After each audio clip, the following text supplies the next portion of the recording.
معمول عشاء کی نماز پڑھ کر جائے نماز طے کر رہی تھی کہ جب اچانک باہر سے تیزی سے ایک شخص اندر داخل ہوا۔ اسے دیکھتے ہی میری زوردار چیخ نکلی، لیکن اس سے پہلے کہ میری آواز حلق سے باہر نکلتی اس نے میرے منہ پر ہاتھ رکھ دیا، جس سے میری آواز گلے میں ہی دم توڑ گئی۔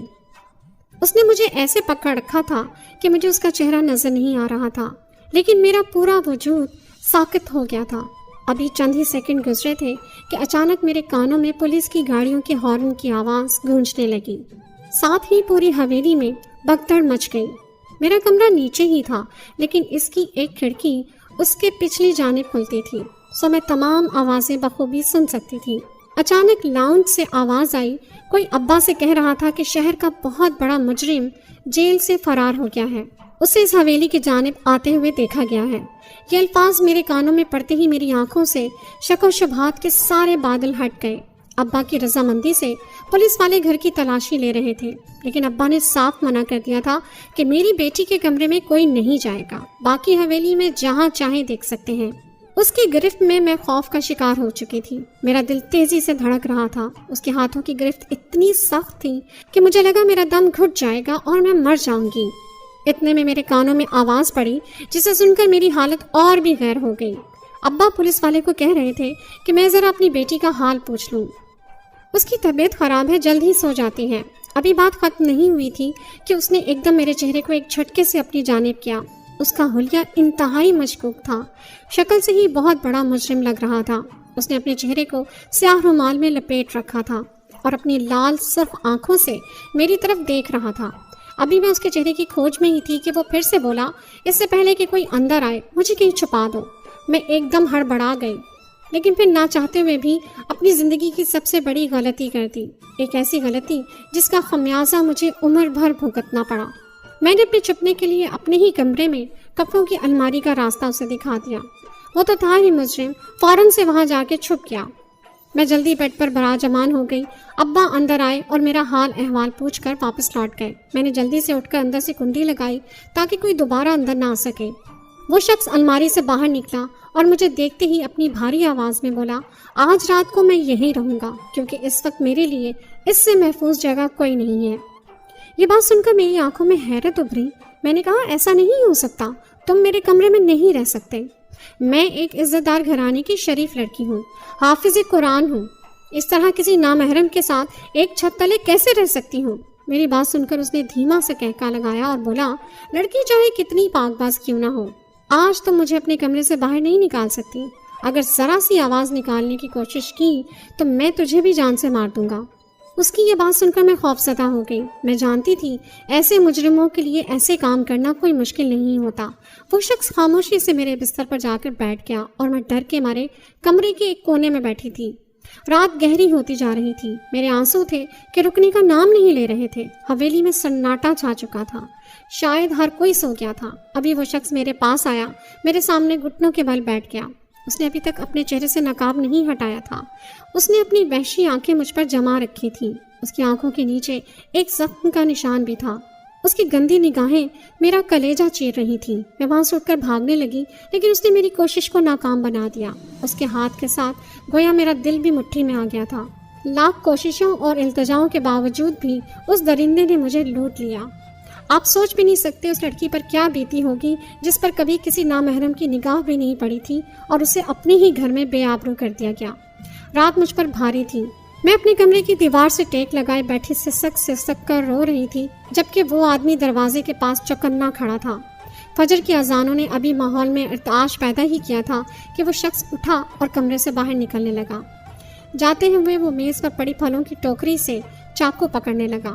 اس کے اتنا پاس آتے ہی میں ایک دم اٹھ کھڑی ہوئی۔ اچانک چاقو اس کے ہاتھ سے گرا اور سیدھا میرے پیر کی انگلی کاٹتا ہوا زمین پر جا گرا۔ مجھے درد کا احساس تک نہیں ہوا، میری روح پوری طرح چھلنی ہو گئی تھی۔ یہ معمولی زخم مجھے کیا کہہ سکتا تھا؟ میرا سارا پاؤں خون سے لت پت ہو چکا تھا۔ اس شخص نے زمین پر بیٹھ کر اپنا نقاب کھولا اور میرے پاؤں پر پٹی باندھنے لگا۔ میں نے کہا، مجھے مر جانے دو، ویسے بھی میں اپنی نظروں سے گر گئی ہوں۔ لیکن وہ وہاں سے تیزی سے اپنا منہ موڑ کر باہر نکل گیا۔ میں اس کا چہرہ دیکھ نہیں سکتی تھی۔ گھنٹوں اپنی بربادی کا میں ماتم کرتی رہی۔ مجھ میں اتنی ہمت نہیں بچی تھی کہ اپنے باپ کا سامنا کر سکوں۔ وہ پیروں سے معذور تھے، مجھے کسی قسم کی پریشانی میں نہیں دیکھ سکتے تھے۔ میرے پاؤں کا زخم دیکھ کر وہ بھی گھبرا گئے۔ میں نے انہیں تسلی دی کہ ایسا ہوتا رہتا ہے، لیکن میرے دل کو تسلی ملنے کا کوئی راستہ نہیں بچا تھا۔ 4 دن یوں ہی خاموشی سے گزر گئے۔ اچانک ایک روز مجھ پر کڑک دار بجلی کی طرح ایک انکشاف ہوا کہ میں ماں بننے والی ہوں۔ میرے ہاتھ پاؤں سے جان نکل گئی، مجھے خود سے گھن آنے لگی، لیکن فی الوقت مجھے سوچنا تھا کہ آگے کی صورتحال سے کیسے نمٹا جائے۔ میرے پاس یہی حل تھا، یا تو اپنی جان لے لوں یا اپنے باپ سے کہیں دور چلی جاؤں۔ اگلے روز موقع پاتے ہی میں نے ابا سے کہا، ابا مجھے کراچی میں بہت بڑی عالمہ کا علم ہے، میں قرآن پاک کی تدریس کے لیے 1 سال پڑھنے جانا چاہتی ہوں۔ میری بات سن کر ابا جان کافی خفا ہوئے، لیکن میری ضد اور اصرار پر انہوں نے ہاں کر دی۔ میرے جانے کی فکر میں وہ کافی اداس رہنے لگے۔ میں وہاں کسی عالمہ کے پاس گئی تھی، وہ عالمہ میری استاد تھی، انہوں نے مجھے قرآن حفظ کروایا تھا۔ وہاں جاتے ہی میں نے سارا معاملہ انہیں بتا دیا۔ میری باتوں پر وہ بھی پریشان ہو گئی۔ پھر انہوں نے اپنی خاص خادمہ کو میرے خیال کے لیے رکھ دیا۔ میں بالکل خاموش ہو گئی تھی، اپنا زیادہ وقت اللہ سے اپنے گناہوں کی معافی مانگنے میں گزارتی، وہ گناہ جو میں نے کبھی کیا ہی نہیں تھا۔ اللہ اللہ کر کے 9 مہینے اپنے اختتام کو پہنچے۔ اللہ نے مجھے گڑیا جیسی ایک ننھی بیٹی سے نوازا۔ بے شک وہ ایک ایسے شخص کی اولاد تھی جسے میں نے دیکھا تک نہیں تھا، لیکن پیدا تو وہ میری ہی کوکھ سے ہوئی تھی۔ میں نے اسے اپنی باہوں میں لیتے ہی سینے سے لگا لیا۔ میری آنکھوں سے آنسو گر رہے تھے۔ سب سے بڑا معاملہ ابھی یہ تھا کہ اسے اپنے پاس کیسے رکھوں۔ تبھی میری استانی نے ایک مشورہ دیا، میں اپنے ساتھ اس خادمہ کو لے جاؤں، اسی طرح میری بیٹی اس کی بیٹی بن کر ساری زندگی ہمارے ساتھ رہ سکتی ہے۔ یہ سنتے ہی میرے دل میں امید کی کرن جاگی۔ حلیمہ کا شوہر ویسے بھی مر چکا تھا اور وہ بے اولاد تھی، اسے ساتھ لے جانا کوئی مشکل کام نہیں تھا۔ میں نے اسے تیار کیا اور اپنے ساتھ لے گئی۔ حویلی جاتے ہی ابا نے کھلے دل سے ہمارا استقبال کیا۔ یہ پہلا واقعہ تھا جب میں اپنے ابا سے 1 سال تک دور رہی۔ ہم دونوں باپ بیٹی نے ایک دوسرے کو ڈھیروں شکووں کے ساتھ گلے لگایا۔ کچھ لمحوں کے بعد ابا کی توجہ مجھ سے ہٹی۔ انہوں نے دور سے حلیمہ کے متعلق پوچھا، یہ کون ہے؟ میں نے انہیں بتایا کہ یہ میری خاص خادمہ ہے، وہاں پر اسی نے میرا خیال رکھا ہے۔ اس کا شوہر پچھلے دنوں انتقال کر گیا تھا، اس کی ایک بچی بھی ہے، سو اسے میں اپنے ساتھ لے آئی۔ ابا کے چہرے پر مسکراہٹ آئی، انہوں نے اس کے سر پر ہاتھ رکھا اور اسے دعا دی، ساتھ مجھے بھی اس عمل کے لیے خوب سراہا۔ میں جانتی تھی کہ ابا کسی بھی مجبور کی مدد کرنے سے مجھے نہیں روکیں گے۔ اب حلیمہ، میری بیٹی علیشہ اور میں خوشی سے ایک چھت تلے رہ رہے تھے۔ مجھے اس گھر میں آئے ہوئے چند ماہ ہی گزرے تھے کہ ابا نے میری شادی کے لیے رشتے دیکھنا شروع کر دیے۔ آخر مجھے خبر دی کہ میرا اس علاقے میں بہت بڑے خاندان میں رشتہ طے کر دیا گیا ہے۔ اس دن ابا خوشی سے نہال ہوئے جا رہے تھے۔ میرے اندر ایک عجیب سی ہلچل مچی تھی۔ ابا نے بہت دھوم دھام سے میری شادی کی تقریبات مکمل کی۔ اپنی بیٹی سے دور ایک الگ گھر میں جا بسی۔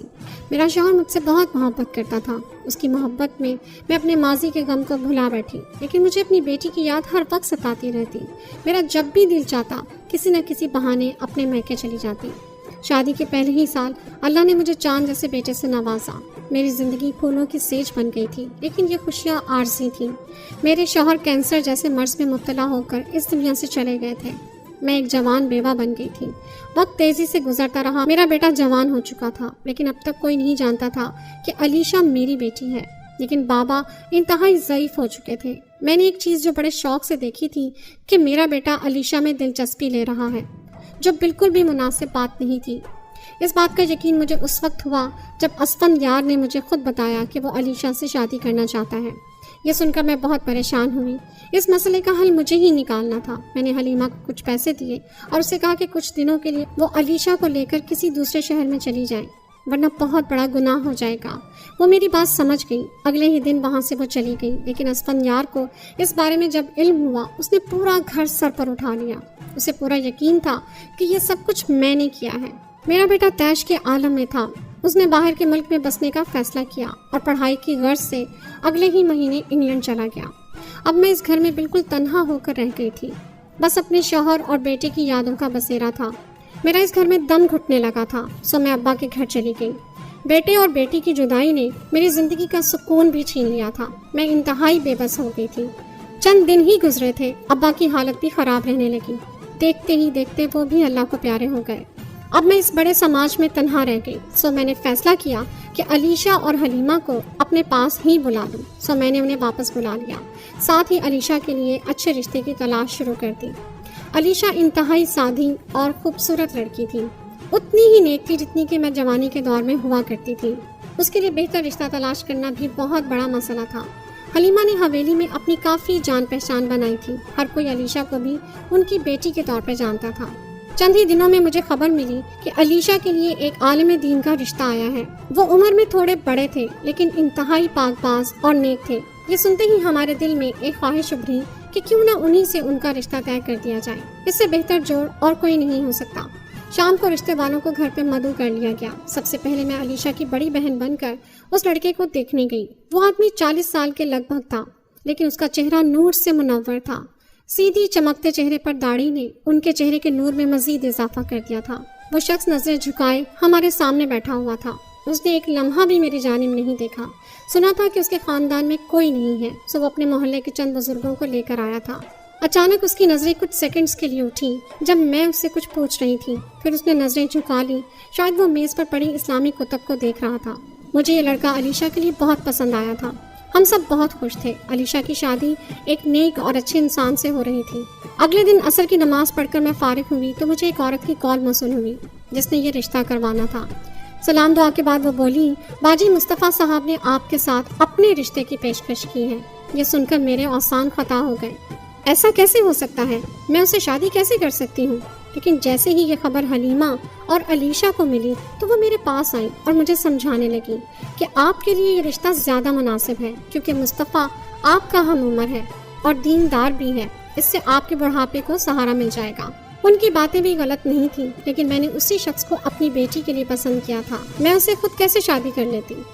بہرحال سبھی کے بے حد اصرار پر میں بھی مجبور ہو گئی۔ اس شخص سے شادی کے لیے میں نے ہاں کر دی۔ بڑی سادگی سے ہمارا نکاح پڑھوا دیا گیا۔ شادی کی پہلی رات میں دلہن بنی ان کا انتظار کر رہی تھی۔ کمرے میں داخل ہوئی، خاموشی سے وہ میرے پاس آ بیٹھے، لیکن جب وہ بولے تو مجھے یوں لگا جیسے غموں کا طوفان چڑھ گیا ہو۔